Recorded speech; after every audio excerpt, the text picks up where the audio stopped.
Hey, what is up YouTube? Optic Ashes here, bringing you another video. Today we're going to be doing another hashtag Ask Ashes. It has been a long time since we've done one of these, but for those of you who don't know or don't remember, it's just a standard Q&A videos I tweeted out a few days ago asking for people to ask me questions using the hashtag Ask Ashes. And I'm still going to answer some of the questions that didn't use the hashtag, but next time, guys, use the hashtag. It's not hard. Anyways, let's go ahead and jump right into these questions, starting with question number 1. Lunchbox asks, would Optic ever have a female player on a team?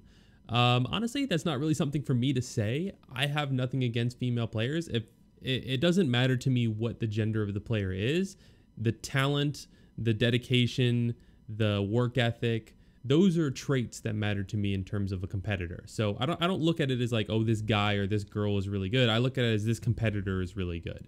So if that competitor is good fit for an Optic team, by all means. But you know, there's still a lot of hurdles that sadly the esports community need to overcome before we're going to see a lot of top level female pro players. But you know, I know there's players in Gears of War, female pro players or semi-pro players in Gears of War that could easily compete with the best.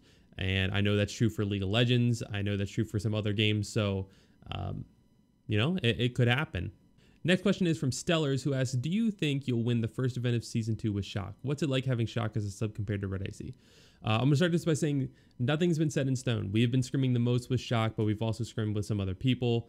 But we're doing like basically an extended tryout, and there's a lot of hurdles that you have to go through when you're doing a temporary sub, especially for an organization the size of Optic. So nothing is set in stone yet, but so far, under the assumption that we were going to use Shock, I still feel confident that we could win. I feel confident that we could win with any of our choices.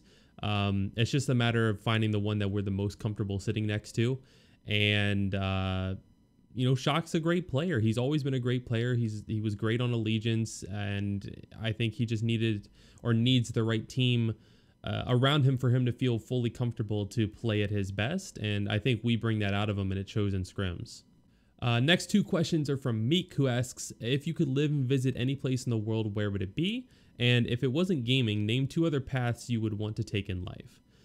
So if I could visit any place in the world, I would love to go back to Ireland. I'm part Irish. My mom's side of the family is Irish. So when I went before, I got to see almost the entire country. I got to see my family homestead, like the actual building that like my family started in.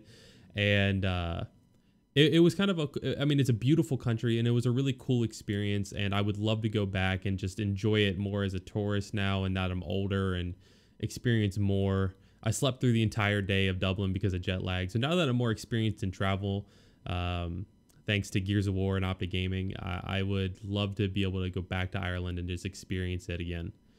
And if it wasn't gaming, name 2 other paths you would want to take in life. I'm very managerial, and I've known that I always want to be involved in gaming. If it wasn't esports, I would still be involved in gaming. I would be in game design and development or something along those terms.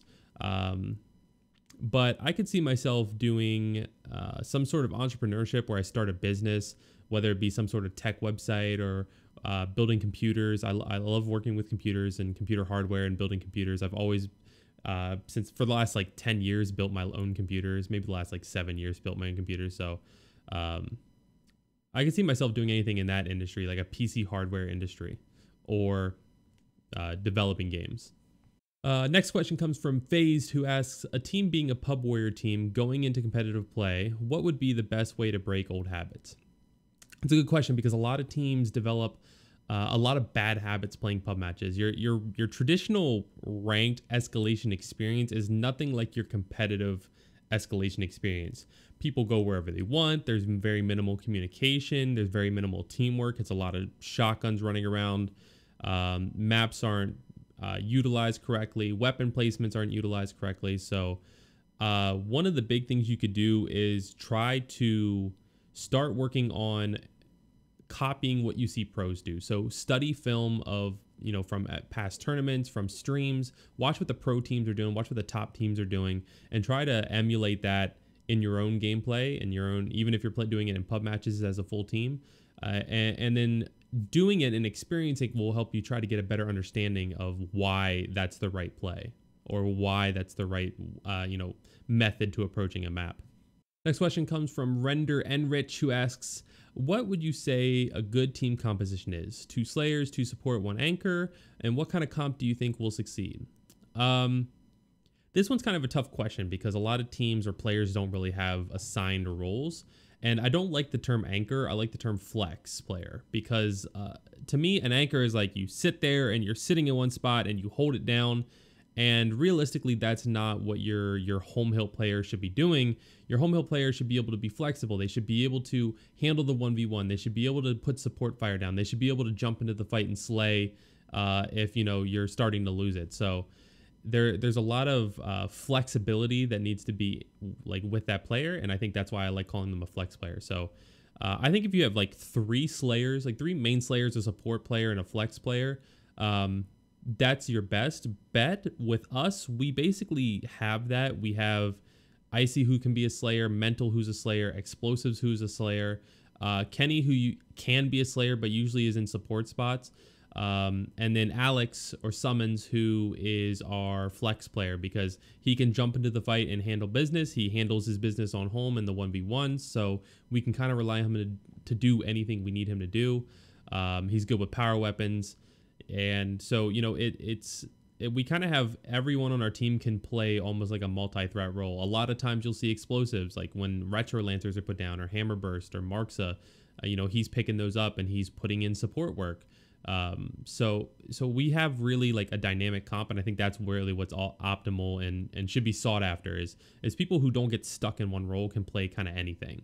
Next question comes from Diego, who asks, do you think execution should come back into the esports scene? Hell no. The reason execution is not good for the esports scene is the fact that it can stalemate. There needs to be some sort of objective that forces the game or the round to end in one team's favor no matter what. You can't have these, everybody runs for the middle, grabs whatever power weapon they can, runs back to their side and camps, because that's what causes stagnant gameplay. It causes boring viewership, for the viewers. Like it's not fun to watch. It causes boring for the players and frustration for the players because nobody likes to just sit there until there's 30 seconds left and then make a last minute push. And it makes the whole thing feel stale. Execution would need some sort of, for example, like SND and CoD. It's kind of the same theory, but there's the bomb that people revolve around rather than the power weapons. Same thing for Counter-Strike. You have like the bombs. So any sort of objective that could be added in or implemented into the traditional execution, I think that would be a good game type. But execution by itself, no way. Next question comes from Emilio, who asks, what esport would you be competing in if it wasn't Gears? League of Legends, hand down, by far, bar none. I worked in League of Legends from 2010 to 2015.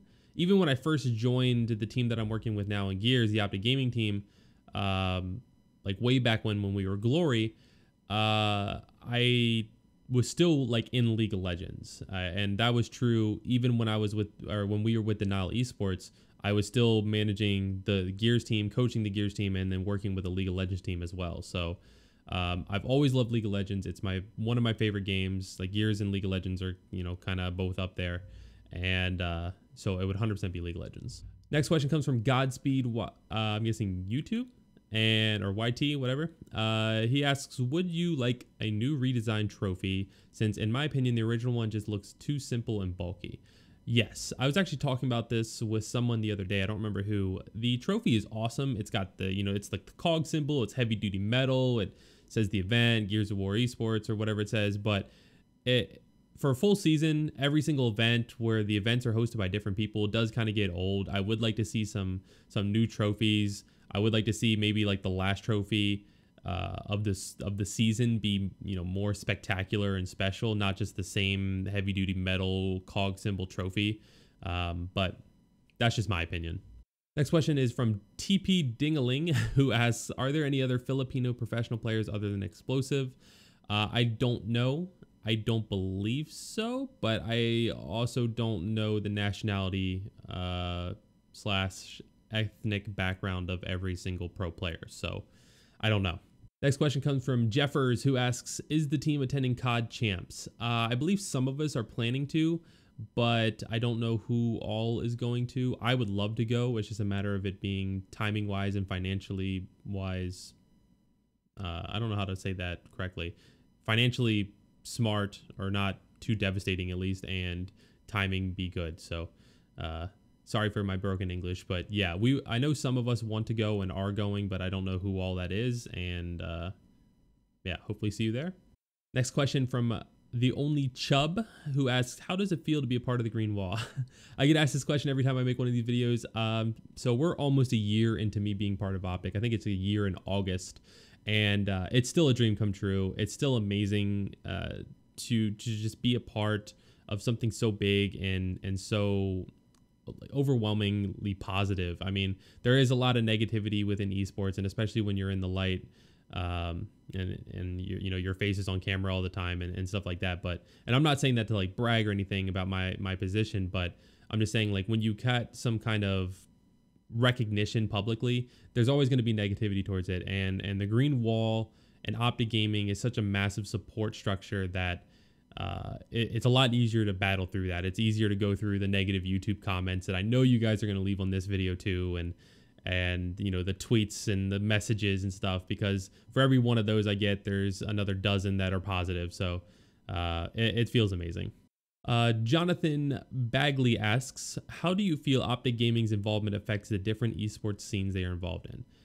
Optic has this amazing ability, because of their sheer size and fan base, to heavily influence the statistics of any game they enter. So if they enter any esport, there's immediately their entire following is going to check out that esport. If you follow Optic Gaming and they pick up a Hearthstone player, you're all going to check out Hearthstone. It doesn't matter if you enjoy it. You might not stick with it, but you're still going to look at it. You're still going to check it out. You're still going to like the tweet that says our Hearthstone player is playing in the finals. And I'm just using Hearthstone as an example. This is not like a leak or info. We're not getting a Hearthstone player as far as I'm aware of. I'm just saying and using that as an example. So like, for example, for Gears of War, you know, Gears of War was still relatively small. We got picked up by Optic Gaming. All of our personal brands and Twitters and social media grew and blew up. The viewership numbers is getting bigger and bigger for Gears. And that's not just because of Optic Gaming, but it helps. We can tell, we can see the influx from when we're on main stage playing and when other teams are on main stage playing. The viewership increases. So it's an immense social media power that Optic Gaming has, and it's awesome to be a part of. Stealth asks, do you think that Gears deserves or should have a World Championship event like most esports have? Yes. I actually brought this up to Jack Felling. I would love to see Season 2 end with a tournament that's slightly larger. A tournament that has, even if it's like just a slightly larger prize pool than every other event. For example, Vegas was the same as Columbus. So we started the year and ended the year with the exact same prize pool. And Vegas had a much larger turnout and was production-wise a better event, but it was still the same prize pool. There was nothing, no, same trophy. There was just not like anything super spectacular, even though it was the last event of the season. So I would like to see maybe some of like the money that's raised from crowdfunding be put into that event, to that last event, to make it worth even more, to make it 400,000 or 500,000, especially because then you could advertise it as a $500,000 tournament and just have production over the top and have, you know, the event venue be larger and just the whole thing just be a little bit more than everything else. But the other difficulty is because all the events are open events, theoretically every event is a world's event, whereas in other games they usually are pro leagues. So the teams are separated by regions: North America, South America, Brazil, I'm not Brazil, sorry, Europe, whatever the case may be, Asia Pacific. So, and then they all come together when the event is the world's event. We don't have that. We have everybody coming to these open events. So it would take a lot of work. I think it would be awesome. I would love to see it, and fingers crossed for Season 2. GG asks, or Anya, and I guess, asks Mustang, Camaro, or Challenger. I'd have to go with a Mustang, probably because we used to have a 66 Mustang. If I'm going with like modern, not like classic, I would be between a Camaro or a Challenger, I think. I don't know. I'm not huge on like the American classic muscle as I am on like the quick, speedy import kind of cars. So, but I'd love to have any of them, to be honest. Kung Fu Carlitos asks, what are you going to do with Icy not allowed to play for the first event? We are going to use a sub. It's not going to be me. It's going to be another pro player. We're trying out multiple players. We've been scrimming a lot with Shock, and we're going to use whoever we decide on as our 5th for that event. And then as soon as that event's over, Icy comes back in and we proceed as normal. Everyone that we're trying out knows that it is just a temporary spot, that there's no chance that we're replacing Icy. We know as a team that Icy is the best fit that we could possibly ever get, even if we had free reign to choose from anyone in the game. So we're not planning on making any changes. We're not going to make any changes. It's not like somebody's going to perform super well, hard carry us on land, and then we're going to pick them up. It's purely temporary, one event thing. Zane asks, what are the plans schedule going to be for season 2 of Gears of War? I have no idea. I know that they announced the $1 Million Pro Circuit, or season 2 of the Pro Circuit. I know that they were asking, Jack Felling was asking on Twitter in a poll, or maybe not a poll, but just a Twitter question, how long they think the community should, or how long they think the break should be between season 1 and season 2. And most people are saying 2 to 3 months. So that timeline would put us in August or September, which makes sense. I have no idea though. They haven't told us anything. So I'm waiting as eagerly as you guys are. CK Jeremy asks, what is your favorite Gears of War map and why? Probably gonna have to go with the Gears of War 2 map.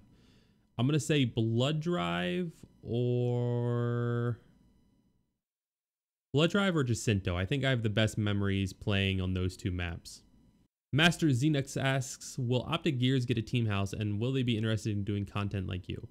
I'm pretty sure the whole team is interested in doing content. I know for some of them, like Kenny and Mental, their internets and their home situation prevents them from actually creating content or streaming. Alex is getting more into uploading consistently and streaming consistently, so you guys should check him out. Gilbert, I talked about wanting to start uploading again. Icy is going to start streaming when he gets back home and uploading again. So the whole team wants to do it. Are we getting a team house? I don't know. I don't know what's going to happen with that. We want to. We're planning on like figuring something out in that regard.